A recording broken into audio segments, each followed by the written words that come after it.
کسی بھی شخص کا دوسرا چہرہ تلاش کرنے کی کوشش نہ کرو، خواہ تم کو یقین ہو کہ وہ برا ہے۔ تمہارے لیے یہی کافی ہے کہ اس نے تمہارا احترام کیا اور اپنا بہتر چہرہ تمہارے سامنے پیش کیا۔ اچھے لوگ خوشیاں دیتے ہیں اور برے لوگ سبق۔ میں نے پوچھا، بابا جی اسد کیا ہے؟ کہنے لگے، رب کی تقسیم سے اختلاف رکھنا، پڑوسی کے بچوں کی بھوک اور فاقے سے انجان رہنا، اور اس کی بیوی اور بیٹیوں کی حرکت سے واقف رہنا ہمارے معاشرے کا بہترین مشغلہ ہے۔ برا خواب دیکھنے والا کیا کرے؟ بائیں طرف 3 مرتبہ تھوک دے، اللہ پاک سے شیطان اور جو کچھ اس نے دیکھا ہے اس کے شر سے پناہ طلب کرے۔ کسی کو خواب کے متعلق نہ بتائیں۔ جس پہلو پر لیٹا ہوا تھا اسے تبدیل کر لے، چاہے تو 2 رکعت نماز ادا کر لے۔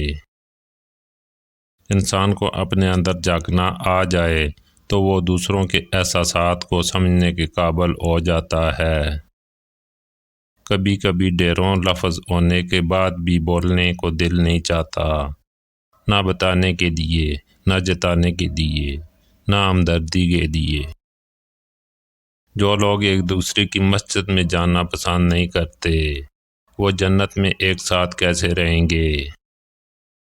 تعلیم انسان کو انگوٹھے سے دستخط تک لے آئی، اور ٹیکنالوجی انسان کو دستخط سے انگوٹھے تک لے آئی۔ اگر تمہیں لگے کہ تمہارا امتحان لیا جا رہا ہے تو خوش ہو جاؤ کہ تم اس قابل سمجھے گے، کیونکہ اللہ پاک کے ہاں عاشق کا امتحان ہوتا ہے، منافق کا نہیں۔ کسی نے مٹکے سے پوچھا کہ تم اتنے ٹھنڈے کیوں رہتے ہو؟ مٹکے نے مسکرا کر جواب دیا، جس کا ماضی، حال اور مستقبل سب مٹی سے بنا ہو تو وہ تکبر اور گرمی کس بات پر کرے؟ امام علی رضی اللہ تعالیٰ عنہ کی خدمت میں ایک شخص آیا اور عرض کرنے لگا، یا علی ابن ابی طالب، میں نے اپنی بیٹی کی شادی کروائی لیکن چند ہی ماہ میں وہ شادی ٹوٹ گئی۔ آج کل لوگوں کا پتہ نہیں چلتا، بظاہر تو بڑے اچھی لگتے ہیں لیکن رشتے رکھنے کے بعد اصل چہرہ ظاہر ہو جاتا ہے۔ کیا کوئی ایسا عمل نہیں جس سے ہم شادی سے پہلے یہ دیکھ سکیں یہ لڑکی یا لڑکا شادی کے قابل ہے یا نہیں؟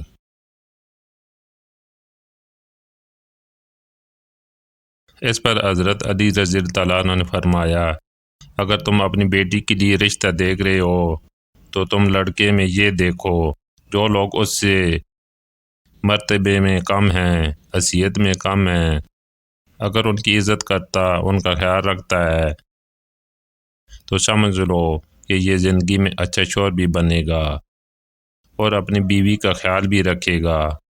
لیکن اگر جو مرتبے میں اس سے بڑے ہیں تو ان کی عزت کر رہا ہے، لیکن جو مرتبے میں کم ہیں ان کا احساس نہیں کرتا، تو سمجھ جانا یہ انسان تمہاری بیٹی کے لیے صحیح نہیں۔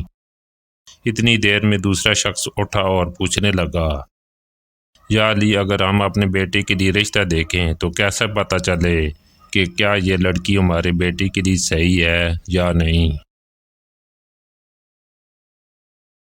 اس پر حضرت علی رضی اللہ تعالیٰ عنہ نے فرمایا، جب اپنے بیٹی کے لیے رشتہ دیکھنے جاؤ تو لڑکی سے چند سوال پوچھو اور تھوڑی دیر گفتگو کرو۔ اگر لڑکی صرف اپنی خوبیاں بتاتی رہے اور ہر بات پہ اپنی تعریف کرتی رہے تو سمجھ جانا یہ لڑکی خود پسندی کی دلدل میں گرفتار ہے۔ لیکن اگر لڑکی اپنے گھر والوں کی بات کرے، اپنے والدین کی بات کرے تو وہ لڑکی آنے والے وقت میں کسی بھی انسان کے لیے اچھی ثابت ہو سکتی ہے۔ اور اگر کوئی انسان اگر ان دونوں اعمال کے بعد بھی گھبرانے لگے اور فیصلہ نہ کر سکے تو وہ گھر آ کے 27 مرتبہ سورہ کوثر پڑھا اور سو جائے۔ اگر خواب میں خوشحالی یا وہ لڑکا اچھے لباس میں نظر آئے تو وہ انسان سمجھ جائے کہ یہ رشتہ مبارک ثابت ہوگا، لیکن اگر خواب میں آگ یا شیطانی مناظر یا خون یا اس لڑکی یا لڑکے کا خراب روپ دیکھے تو پھر وہ رشتہ بہتر ثابت نہیں ہوگا۔ ایک بزرگ اپنے بیٹے سے: بیٹے کیا تم جانتے ہو جنت مفت میں ملتی ہے اور جہنم خریدی جاتی ہے؟ بیٹا: وہ کیسے ابا جان؟ باپ: دوزخ پیسوں سے خریدی جاتی ہے۔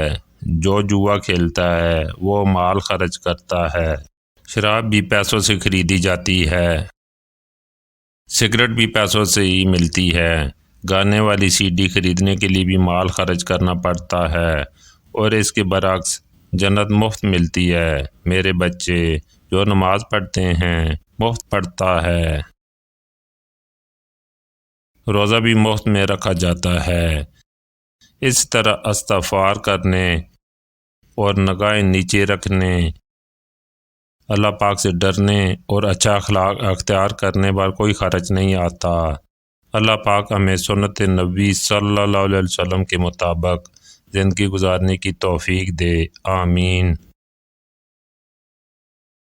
ایک جملہ ایسا ہے جو اکثر عورتیں بول جاتی ہیں: اللہ کے ایسا کبھی نہیں کہنا چاہیے، تمہارے گھر میں آج تک مجھے ملا ہی کیا ہے۔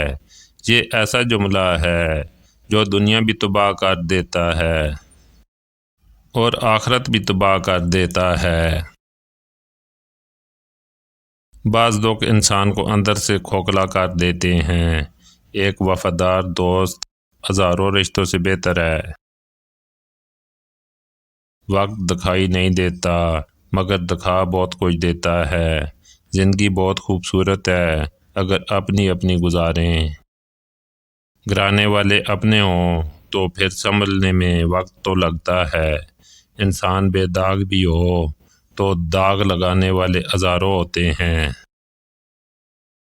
مجبوریاں انسان کے شوق کھا جاتی ہیں۔ اپنی زندگی جیو، کیونکہ نہ منہ بند ہوں گے نہ زبانیں۔ سچے انسان جذباتی ضرور ہوتے ہیں پر منافق نہیں ہوتے۔ دکھاوے کی حد تک ہر بندہ بہترین ہے۔